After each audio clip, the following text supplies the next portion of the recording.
देख रहे हैं आज तक, आपके साथ मैं हूं सईद अंसारी। स्वागत है आपका खबरदार में। तो सबसे पहले आइए खबरों को खबरदार के लेंस से हम देख लेते हैं। जम्मू कश्मीर के दौरे पर आज पहले दिन गृह मंत्री अमित शाह ने एक ही संबोधन में सरकार और देश के विरोधियों को कड़ा संदेश दे दिया। अमित शाह ने साफ कर दिया कि सरकार कश्मीर के लोगों के लिए सोच रही है। अपने राजनीतिक विरोधियों को अमित शाह ने साफ बता दिया कि 370 हटाया जाना जम्मू कश्मीर के विकास के लिए बेहद आवश्यक था। उन्होंने देश के दुश्मनों को भी ये बता दिया है कि आतंकवादी घटनाओं से भारत डरने वाला नहीं है और आतंक की हर नई चुनौती को वो अपने अंदाज में जवाब देगा। करारा जवाब हम देंगे। अमित शाह अपने इस दौरे में सबसे पहले शहीद परवेज अहमद के घर पहुंचे, उनके परिवार को सांत्वना दी। उनके इस कदम की सराहना हर वो परिवार कर रहा है जिसका कोई न कोई अपने देश की सुरक्षा के लिए सीमाओं पर तैनात है। ये कदम एक संदेश है कि देश सबसे पहले अपनी सीमा रक्षकों की परवाह करता है।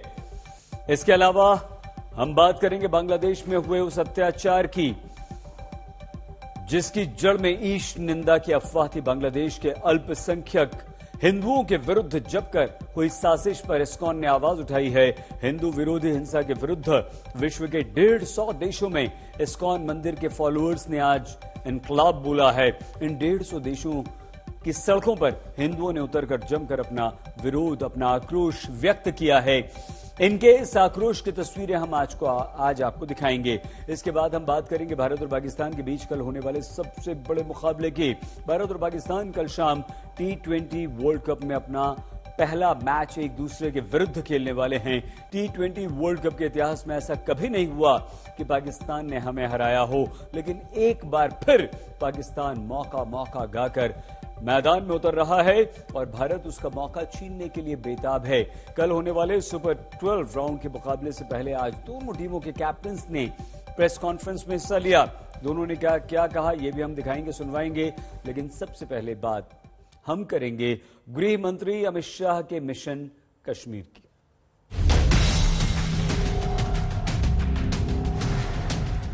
मैं सबको कहता हूं कि कश्मीर ही हमारी मेनलैंड है। कश्मीर भारत का पहले मुकुटमणि बताते थे, मैं बताता हूं कश्मीर भारत का दिल है। हर भारतवासी चाहता है कि मेरे कश्मीर राज्य के अंदर भी खुशहाली आए, अमन आए, चैन आए, ताश आए।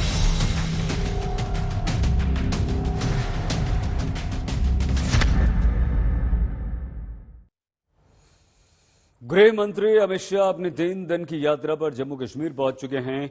बारिश और ठंड के बावजूद उनके प्रोग्राम में कोई देरी नहीं हुई। 370 हटने के बाद अमित शाह पहली बार कश्मीर आए और इसीलिए वो देश का संदेश कश्मीर में शांति फैलाने वालों तक पहुंचाना चाहते थे। 4 तस्वीरों में आप अमित शाह के आज के दौरे की झलक देख सकते हैं। आज सबसे पहले गृह मंत्री अमित शाह शहीद परवेज अहमद के परिवार से मिलने उनके घर पहुंचे, उन्हें सांत्वना दी, उनकी पत्नी की सरकारी नौकरी की बात कही और न सिर्फ बात कही बल्कि उनकी पत्नी को सरकारी नौकरी देकर यह एहसास कराया कि देश उनकी तकलीफ को बहुत अच्छी तरह से समझता है। इसके बाद अमित शाह कश्मीर की सुरक्षा स्थिति पर हाई लेवल मीटिंग कर रहे थे। इस मीटिंग में सेना, police, IB, military intelligence, CRPF, BSF के बड़े बड़े अधिकारियों ने हिस्सा लिया। इसमें अमित शाह ने सुरक्षा व्यवस्थाओं को लेकर अपनी योजनाओं के बारे में बताया। इस मीटिंग के बाद अमित शाह ने कश्मीर के युवाओं के साथ एक संवाद किया जिसमें उन्होंने कहा कि अगर कश्मीर में बदलाव लाना है तो कश्मीर के युवाओं को विकास के साथ कंधे से कंधा मिलाकर आगे बढ़ना होगा। अपने इसी संवाद से अमित शाह ने आतंक के आकाओं को खुली चुनौती दी। अमित शाह ने कहा कि भारत वो देश नहीं है जो आतंकवादी घटनाओं से डरकर अपने पैर पीछे खींच लेगा। अमित शाह ने इशारों में जता दिया कि घाटी से आतंक का सफाया हम करके रहेंगे। कश्मीर में इस समय आतंक का एक नया मॉड्यूल काम कर रहा है और इसी का तोड़ निकालने के लिए गृह मंत्री अमित शाह ने आज राजभवन में सुरक्षा व्यवस्थाओं पर एक बहुत बड़ी मीटिंग की। इस बैठक में देश की सुरक्षा का भार उठाने वाली एजेंसियों ने एक प्रेजेंटेशन के द्वारा अपनी योजना गृह मंत्री अमित शाह को बताई। अमित शाह के दौरे को लेकर घाटी में सुरक्षा व्यवस्था काफी कड़ी कर दी गई थी, लेकिन इस मीटिंग के बाद ऐसा लग रहा है कि आने वाले समय में यही व्यवस्था घाटी के हर आम इंसान के लिए होगी।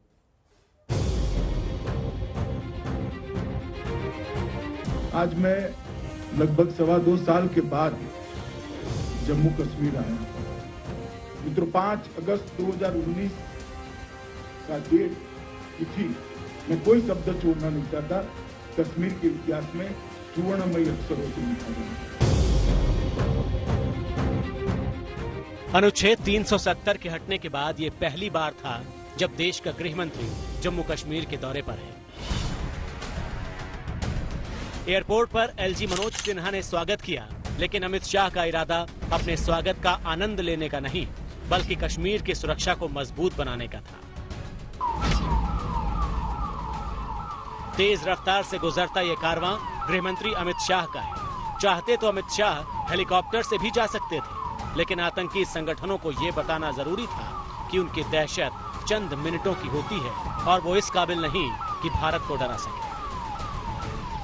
मैं आपको विश्वास दिलाना चाहता हूं, जम्मू कश्मीर की शांति को जो लोग खलल पहुंचाना चाहते हैं, हम उनके साथ सख्ती से निपटेंगे।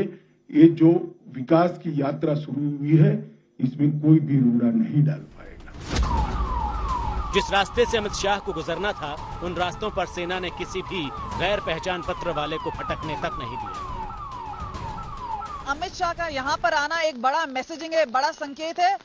370 अनुच्छेद के बाद ये पहला उनका विजिट है। देख सकते हैं यहाँ पे कुछ लोगों को रोका गया है। क्या आप लोगों को रोक दिया गया है? जी मैडम। कहाँ काम करते हैं आप लोग? ललित में काम कर रहे हैं। कह रहे थे जहाँ से 5 लोग तब छोड़ेंगे। तो अभी कुछ हुआ? अभी छोड़ते नहीं है। तो आप देख सकते हैं यहाँ पे जो सिक्योरिटी मेजर है, हमें बताया गया है कि जो फोर्स ग्राउंड पे लगी है, उसके अलावा यहाँ पे सीआरपीएफ है जो तैनात है। 10 कंपनियां मंगाई गई हैं सीआरपीएफ की, 15 बीएसएफ की। अमित शाह के दौरे से ठीक 8 घंटे पहले से कश्मीर के ऊपरी इलाके में बर्फबारी होने लगी थी। निचले इलाके बारिश में नहाने लगे थे। श्रीनगर में बारिश के साथ तापमान 6 डिग्री सेल्सियस के पास था। लेकिन जब बात कश्मीर के भविष्य और आतंक के खात्मे की हो, तो तापमान में गर्मी अपने आप बढ़ जाती है। और ये तब बढ़ी जब यूनिफाइड कमांड मीट में तमाम सुरक्षा एजेंसियों के प्रमुख पहुंचे और उन्होंने अपनी योजना गृह मंत्री से प्रेजेंटेशन देकर साझा की। मैं कहता हूं आपको, कश्मीर की शांति में किसी को खलल नहीं पहुंचाने देंगे। आप निश्चिंत हो जाइए। कश्मीर की विकास यात्रा अब रुक नहीं सकती है। जम्मू और कश्मीर को एक आइडियल स्टेट विकास की दृष्टि से, शांति की दृष्टि से और इंफ्रास्ट्रक्चर की दृष्टि से, समृद्धि की दृष्टि से बनाने से कोई नहीं रोक सकता। इस मीटिंग में यह सुनिश्चित करने पर जोर दिया गया कि कुछ भी करके टारगेट किलिंग पर लगाम लगाई जाए। दरअसल कश्मीर में 5 अक्टूबर से अब तक 12 नागरिक मारे जा चुके हैं। गृहमंत्री ने सुरक्षा बलों को कुछ ऐसे इंतजाम करने के निर्देश दिए हैं जिसमें टारगेट किलिंग पर लगाम लगाने के साथ साथ इसमें शामिल आतंकियों को जल्दी पकड़ा जा सके। जम्मू कश्मीर को अनुच्छेद 370 से आजादी मिली, उसके बाद एक के बाद हर स्तर पर कार्रवाई हो रही है। पहले पाक परस्त नेताओं को जेल भेजा गया, उसके बाद टेरर फंडिंग के पूरे नेटवर्क को भी कई स्तर पर ध्वस्त करने की कोशिश हुई। आतंकियों के खिलाफ लगातार ऑपरेशन हो रहा है। गृह मंत्री अमित शाह कह रहे हैं कि एक शांतिपूर्ण जम्मू कश्मीर के निर्माण के लिए हर मुमकिन कोशिश होती रहेगी, लेकिन इन सब के बीच आतंकवाद फिर से कई हिस्सों में लौटा है और उसे दूर करने की बड़ी चुनौती हर स्तर पर सामने खड़ी है। 370 हटने के बाद यही कहा जाता रहा कि कश्मीर में शांति है, लेकिन पिछले कुछ दिनों में हुई आतंकी घटनाओं ने न सिर्फ यहाँ के लोगों में बल्कि गैर कश्मीरियों में भी दहशत भर दी थी।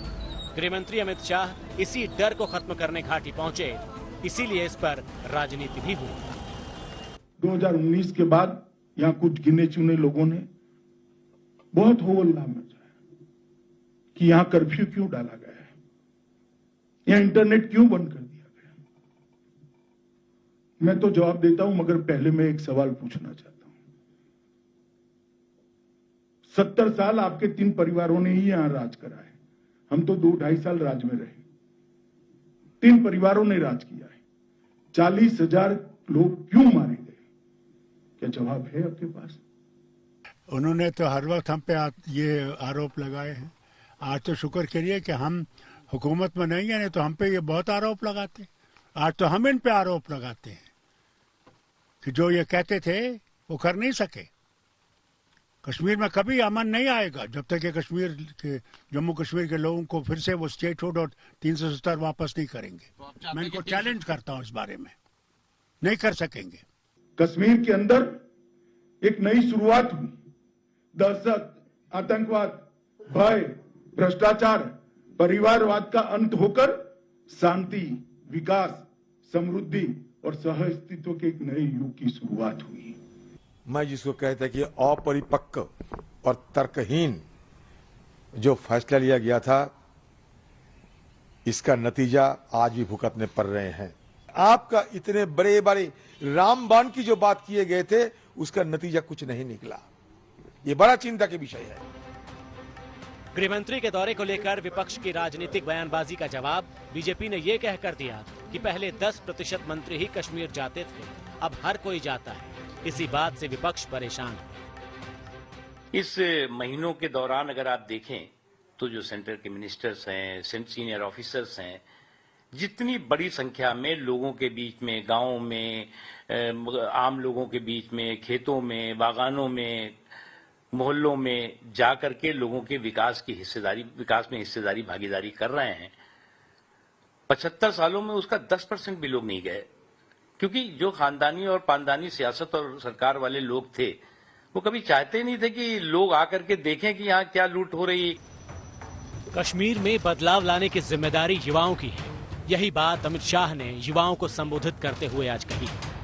2.5 साल पहले जिस कश्मीर से पथराव के समाचार आते थे, टेररिज्म के समाचार आते थे, हिंसा के समाचार आते थे, आज वही कश्मीर में वही कश्मीर का युवा, वही जम्मू का युवा विकास की बात कर रहा है, स्किल अपग्रेडेशन की बात कर रहा है, रोजगारी की बात कर रहा है। और मैं आपको विश्वास दिलाता हूं युवा साथियों, ये बदलाव को कोई नहीं रोक सकता। कोई कितनी भी ताकत आजमा ले, ये बदलाव के बयार को अब कोई रोक नहीं सकता। ये आगे बढ़ने वाली है और कश्मीर में एक नए युग की शुरुआत हो। अमित शाह ने सुरक्षा पर बैठक करके पाकिस्तान प्रायोजित आतंकवाद को चोट देने की प्लानिंग तो तैयार कर ली थी। अब बारी थी कश्मीर के लोगों को विकास के पथ पर आगे बढ़ाने की। भाई अब कश्मीर में ऐसा कुछ रुकने वाला नहीं है। कश्मीर के युवाओं को मौका मिले, इसलिए अच्छा डिलिमिटेशन भी होगा, डिलिमिटेशन के बाद चुनाव भी होगा और फिर से स्टेटहुड का स्टेटस भी वापिस आने वाला है। मैंने देश की पार्लियामेंट में कहा है और यही रोड मैप है। अमित शाह के दौरे से कुछ हफ्ते पहले ही टारगेट किलिंग का सिलसिला शुरू हुआ था। तब ये कहा गया था कि अमित शाह के दौरे को टालने के लिए ही ये टारगेट किलिंग की जा रही है। लेकिन सुरक्षा बलों की सख्ती, 13 आतंकियों के मारे जाने और गृहमंत्री के श्रीनगर आने से आतंकियों के हौसले जरूर टूटे होंगे और ये संदेश भी मिला होगा कि वो सरकारें चली गईं जो आतंकी घटनाओं पर घुटने टेक दिया करती थी। श्रीनगर से कमलजीत संधू के साथ ब्यूरो रिपोर्ट, आज तक। शहीदों के परिवार के प्रति कोई सरकार कितनी संवेदना रखती है, ये तब नहीं पता चलता कि जब उनके लिए मुआवजे का ऐलान होता है। ये तब पता चलता है जब देश के गृह मंत्री के दौरे की टू डू लिस्ट में सबसे पहले शहीद के परिवारों के नाम होते हैं। आज गृह मंत्री अमित शाह जैसे ही एयरपोर्ट पर उतरे तो स्वागत के तुरंत बाद वो 40 किलोमीटर दूर नौगाम की तरफ रवाना हो गए। नौगाम वो जगह थी जहां उनको शहीद सीआईडी इंस्पेक्टर परवेज अहमद के परिवार से मिलना था। गृह मंत्री अमित शाह की प्राथमिकता शहीदों के परिवार को सांत्वना देना थी और इसीलिए अमित शाह सड़क मार्ग से ही नौगाम पहुंच गए।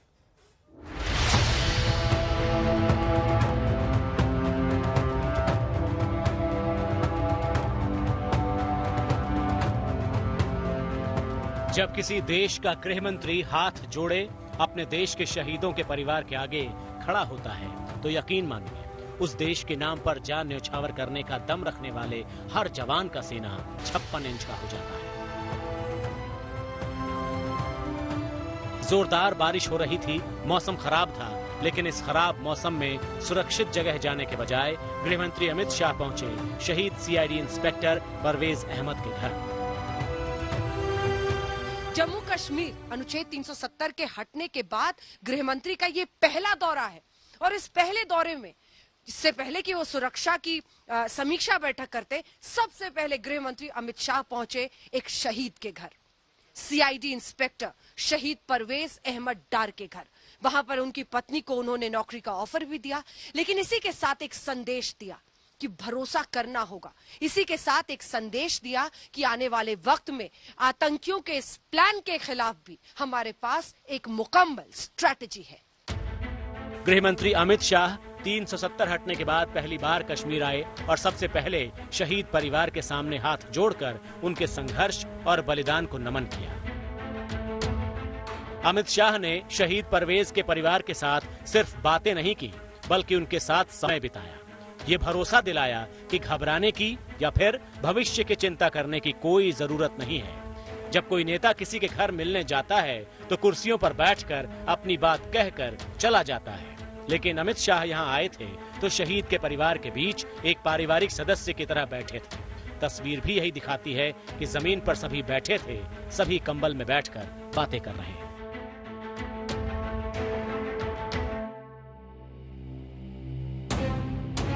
इसी साल जून में शहीद परवेज अहमद डार को टीआरएफ के आतंकियों ने नौगाम के ही एक मस्जिद के पास गोली मार दी थी। इस वारदात की सीसीटीवी फुटेज भी सामने आई थी। इस मामले में एक आतंकी को पकड़ा भी गया है।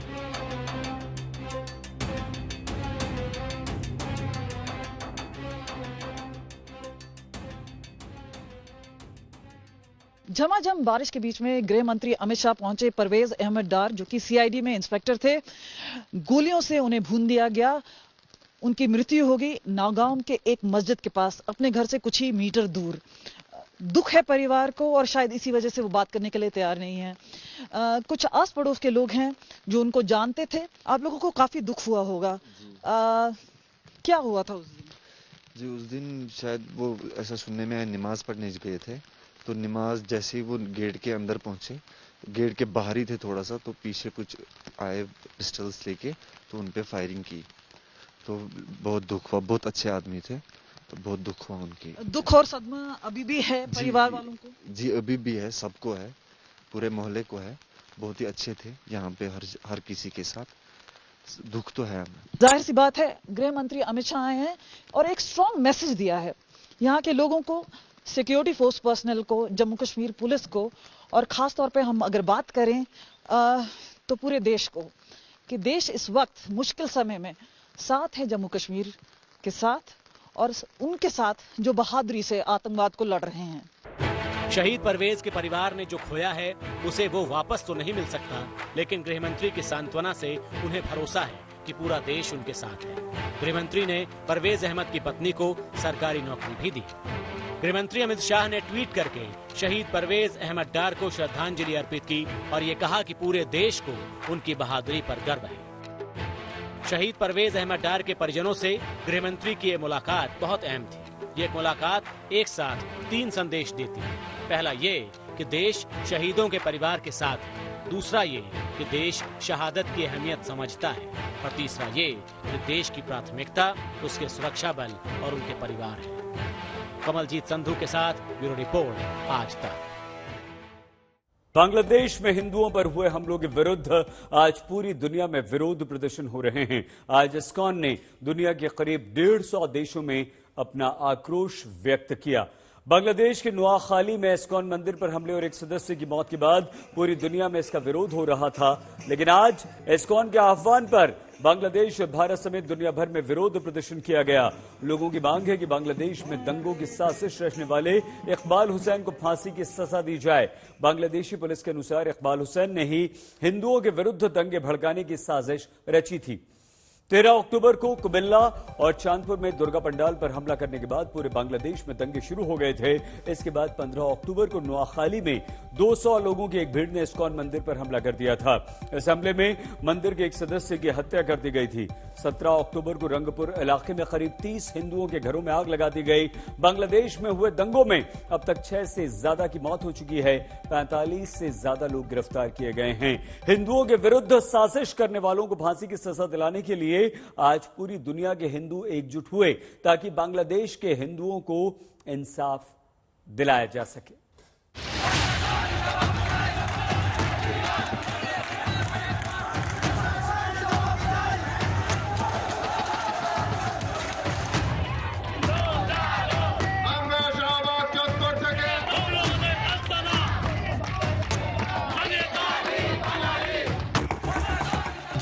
बांग्लादेश में हिंदुओं की रक्षा के लिए उठी आवाज है।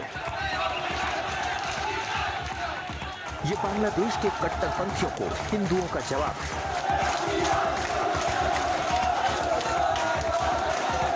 बांग्लादेश में हिंदुओं के खिलाफ साजिश रचने वाले दोषियों को सजा देने के लिए ये इस्कॉन का इनकलाब है।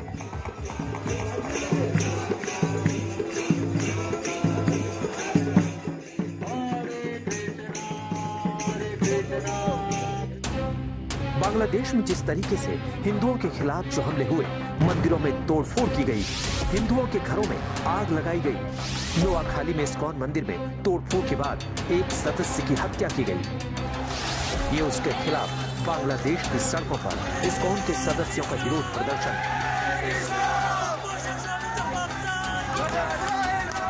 हिंदुओं के साथ की गई हिंसा के खिलाफ आज बांग्लादेश सहित दुनिया के 150 देश में हिंदुओं ने अपना आक्रोश जाहिर किया। राजधानी ढाका के शाहबाग नेशनल म्यूजियम के इलाके में हजारों लोगों की भीड़ हिंदुओं पर हमला करने वाले और दंगों की साजिश करने वालों को सजा देने की मांग कर रही है।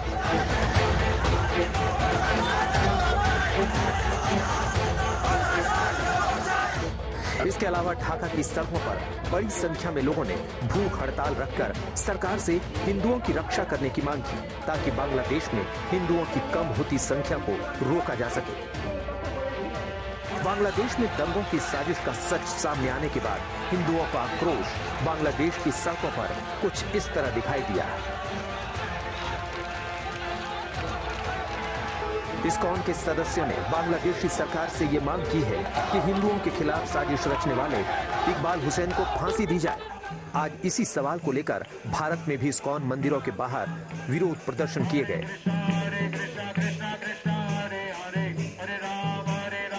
कोलकाता के इस्कॉन मंदिर के बाहर लोगों ने सुबह 10 बजे से रात 10 बजे तक पूरे 12 घंटे तक विरोध प्रदर्शन किया। पिछले एक हफ्ते से इस्कॉन के जो स्थानीय हैं, इस्कॉन के जो लोग हैं, वो कोलकाता सहित पूरे देश भर और पूरे दुनिया में प्रोटेस्ट कर रहे हैं। बांग्लादेश में जो इंसिडेंट हुए हैं जहां पे इस्कॉन के मंदिर पे तोड़फोड़ किया गया है, हालांकि वहां पे एक को अरेस्ट किया गया है, लेकिन आज कोलकाता सहित 150 जगहों पे इस्कॉन के जो भक्त हैं वो 12 घंटे का प्रोटेस्ट करेंगे। और हम लोग इस वक्त कोलकाता के इस्कॉन मंदिर के सामने हैं, जहां पे यहाँ पे भक्त सब पीसफुली प्रोटेस्ट कर रहे हैं। बांग्लादेश में जो घटना घटी, जिन लोगों की जान गई, उनकी तस्वीरों को लेकर यहाँ पर अगर हम दिखाएं, we want justice, justice for Parthadas. Parthadas वो व्यक्ति थे जिनकी जान गई थी। बांग्लादेश में पिछले 10 दिनों में हिंदुओं पर किस तरह हमले किए गए, उनकी तस्वीरों के साथ कोलकाता की सड़कों पर प्रदर्शन किया गया। हाथ में पोस्टर लेकर बैठी महिलाएं नोआखाली में इस्कॉन मंदिर के सदस्य पार्थदास की हत्या के विरोध में मुख्य आरोपी इकबाल हुसैन को फांसी देने की मांग कर रही है। बांग्लादेश पुलिस के मुताबिक इकबाल हुसैन ही दंगों का मुख्य अभियुक्त है। इकबाल हुसैन उसका नाम है, उसके कारण देखिए कितनी निर्दोष जाने गई, छोटे छोटे बच्चों का भी रेप हो गया। ये बहुत ही दुखदायी विषय है। हम जानते हैं कि बहुत बड़ा षड्यंत्र है। बहुत लोग चिल्ला रहे थे कि जो भी हमारी किताब का अपमान करेगा हम उसका गला उड़ा देंगे, लेकिन जैसे ही ये षड्यंत्र का पता चल गया सब लोग शांत हो गए। अब कोई भी इकबाल हुसैन की गर्दन उड़ाने की मांग नहीं कर रहा। तो यही सब सुन के बहुत दुख लगता है। बांग्लादेश सरकार से यही निवेदन है कि उसको इमीडिएटली फांसी की सजा देनी चाहिए। बांग्लादेश में हिंदुओं के खिलाफ जो हुआ वो कोई अचानक भावनाओं में बहकर किया गया उन्माद नहीं था। धार्मिक भावनाओं को भड़काकर दंगा करवाने की पूरी साजिश रची गई थी। ये सच अब पूरी दुनिया के सामने है, इसलिए देश के अलग अलग शहरों में इस्कॉन मंदिरों के बाहर प्रदर्शन किया जा रहा है, ताकि बांग्लादेश का सच सबके सामने पहुंचे।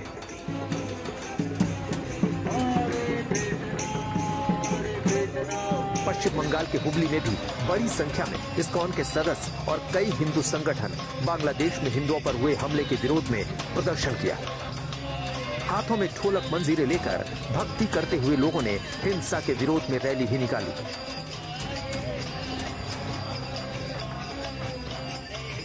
अहमदाबाद में भी इस्कॉन के सदस्यों ने बांग्लादेश में हुई हिंदुओं को टारगेट करने वाले दंगों के विरोध में विरोध प्रदर्शन किया। मंदिर सदस्यों की मांग है कि सरकार बांग्लादेश में हिंदुओं की सुरक्षा का अधिकार तय करे। ये प्रोटेस्ट के माध्यम से हम सभी को बताना चाहते हैं कि जो बांग्लादेश में हो रहा है वो ठीक नहीं हो रहा है। वहाँ हिंदू जो माइनॉरिटीज़ में है उनको संरक्षण मिलना चाहिए, उनको अपने धर्म पालन करने की एक इंडिपेंडेंस मिलनी चाहिए। दिल्ली के जंतर मंतर पर भी बड़ी संख्या में लोगों ने इस्कॉन के सदस्यों के साथ बांग्लादेश में हिंदुओं की सुरक्षा के लिए प्रदर्शन किया। इसमें कोई शक नहीं है कि बांग्लादेश में हिंदुओं की संख्या लगातार कम हो रही है। ऐसे हिंदुओं की सुरक्षा के लिए लोग सड़कों पर प्रदर्शन कर रहे हैं।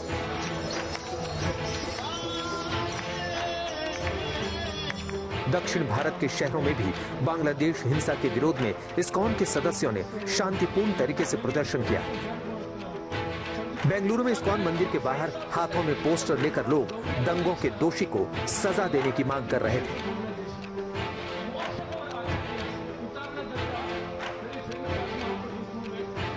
दंगों का दोषी पुलिस की गिरफ्त में है, लेकिन लोगों का सवाल ये है कि बांग्लादेश में हिंदुओं के खिलाफ साजिश कब तक जारी रहेगी, क्योंकि इकबाल हुसैन तो सिर्फ एक प्यादा भर है। इसके पीछे एक बड़ी कट्टरपंथी सोच काम कर रही है, जिसका इलाज करना बहुत जरूरी है। कोलकाता से सूर्याग्नि रॉय के साथ आज तक ब्यूरो।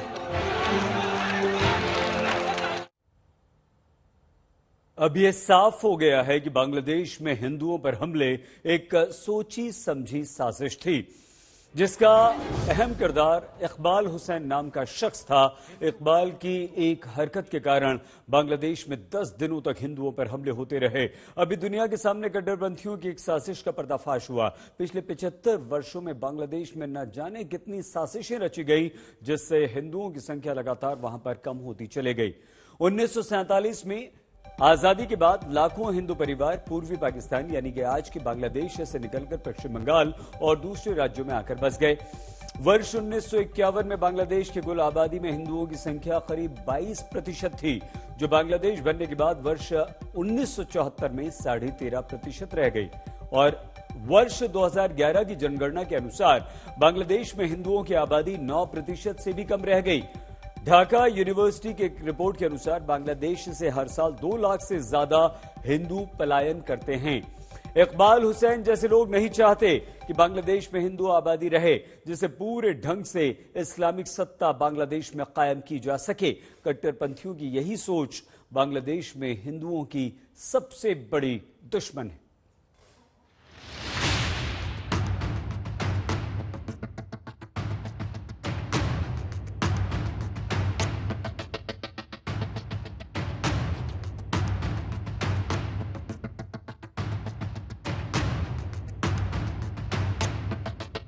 आखिर बांग्लादेश में हिंदुओं पर हुए हमले का गुनहगार सबके सामने है। दंगा कैसे भड़काया जाएगा, हिंदुओं पर किस तरह हमले किए जाएंगे, इसकी पूरी पटकथा लिखी गई थी।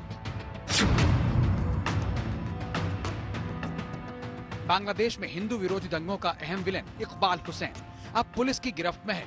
पुलिस को मिली सीसीटीवी फुटेज से साफ हुआ कि इकबाल ने ही पवित्र कुरान को नवरात्र पूजा के दौरान एक हिंदू पंडाल में पहुंचाया और ये अफवाह फैला दी कि कुरान का अपमान हुआ है। इसके बाद बांग्लादेश में दंगे भड़क गए और 10 दिनों तक लगातार हिंदुओं पर हमले किए गए।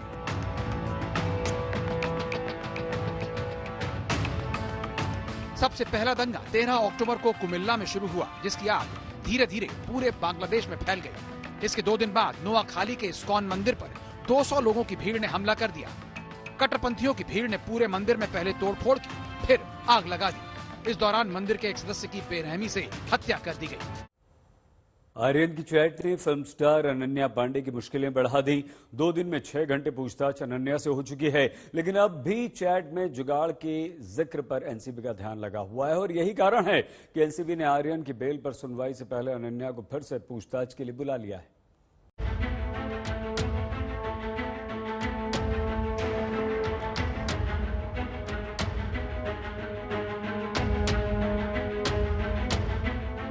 आर्यन और अनन्या की चैट अब जुगाड़ पर अटक गई है। नारकोटिक्स कंट्रोल ब्यूरो की सुई इसी शब्द पर रुकी है। 2 दिन में अनन्या पांडे से 6 घंटे की पूछताछ के बाद भी जुगाड़ पर ही सवाल दर सवाल हो रहे हैं। एनसीबी को आर्यन के फोन में अनन्या से चैट की डिटेल मिली, जिसमें जुगाड़ पर बातचीत देख एनसीबी का सिग्नल ऑन हो गया। सूत्रों के मुताबिक इस चैट में आर्यन कहता है कि क्या जुगाड़ हो जाएगा। इसके जवाब में अनन्या कहती है कि मैं अरेंज कर दूंगी। सूत्रों के मुताबिक एनसीबी ने कल फिर अनन्या पांडे को इसी जुगाड़ पर घेरा। एनसीबी ने सीधे सीधे अनन्या से पूछा किस चीज के जुगाड़ की बात हो रही थी, क्या ड्रग्स पर बात हो रही थी। अनन्या ने ड्रग्स की बात को नकार दिया। उसने बताया कि बात सिगरेट की हो रही थी।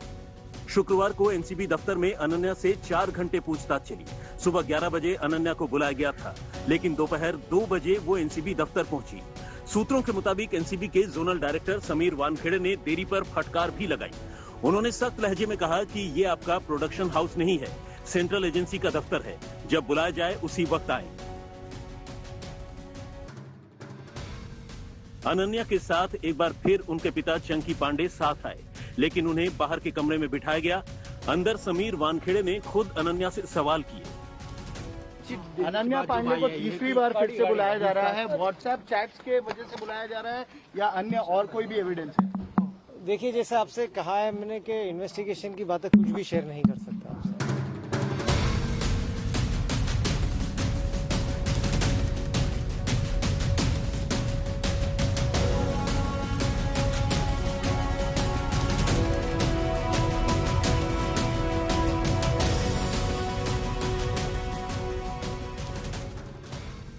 अब तक अनन्या से कुल 6 घंटे पूछताछ हो चुकी है। गुरुवार को 2 घंटे सवाल जवाब हुए, तो शुक्रवार को 4 घंटे। अब भी चैट में जुगाड़ का कोई ऐसा जवाब एनसीबी को नहीं मिल पाया जिससे वो संतुष्ट हो सके। यही वजह है कि 25 अक्टूबर को अनन्या को फिर से पूछताछ के लिए बुलाया गया है। जब अनन्या पांडे दूसरी बार पूछताछ के लिए आई तो सबसे पहले एनसीबी के अधिकारियों ने उनको कहा कि आप इतना लेट नहीं आ सकते, आपको जिस समय बुलाया गया था उसी समय आइए, क्योंकि अनन्या पांडे जब एनसीबी ऑफिस आई तो 11 बजे उनको बुलाया गया था, लेकिन वो 2 के बाद एनसीबी ऑफिस पहुंची। एक बार फिर से अनन्या पांडे से जो व्हाट्सएप चैट्स आर्यन खान के फोन से रिकवर हुए हैं उसको लेकर पूछताछ की गई, लेकिन एनसीबी के अधिकारी अनन्या पांडे के जवाबों से संतुष्ट नहीं है और इसी के चलते एक बार फिर से सोमवार को उसे क्वेश्चनिंग के लिए तीसरी बार बुलाया जा रहा है। सूत्रों के मुताबिक आर्यन और अनन्या की चैट 2018 से 2019 के बीच 3 अलग अलग मौकों पर हुई। 2 बार आर्यन खान से सीधे बात हुई, एक बार पार्टी के लिए ड्रग्स पर बात हुई। ड्रग्स सप्लाई को लेकर भी कुछ चैट्स हैं। एक वीडियो भी मिला है जो एक ने दूसरे को भेजा था। आर्यन को ड्रग पेडलर्स के नंबर भी दिए जाने की बात है। आर्यन खान ने नंबर्स अनन्या से शेयर किए थे। आर्यन ने ही अनन्या को ड्रग्स लाने के लिए कहा था। एनसीबी सूत्रों के मुताबिक एक चैट ऐसा भी है जिसमें अनन्या ने आर्यन से कहा कि उन्होंने एक बार ये ट्राई किया है और वो इसे दोबारा जरूर करना चाहेंगी। एनसीबी को शक है कि इसमें गांजे की बात हो रही है। ये बातचीत आर्यन की मुश्किलें और बढ़ा सकती हैं। 26 अक्टूबर को हाईकोर्ट में आर्यन की जमानत पर सुनवाई है और ठीक एक दिन पहले एनसीबी अनन्या पर एक बार फिर सवालों की बौछार करेगी, ताकि कुछ ऐसा निकल पाए जिसे एनसीबी हाईकोर्ट का रुख कर सके।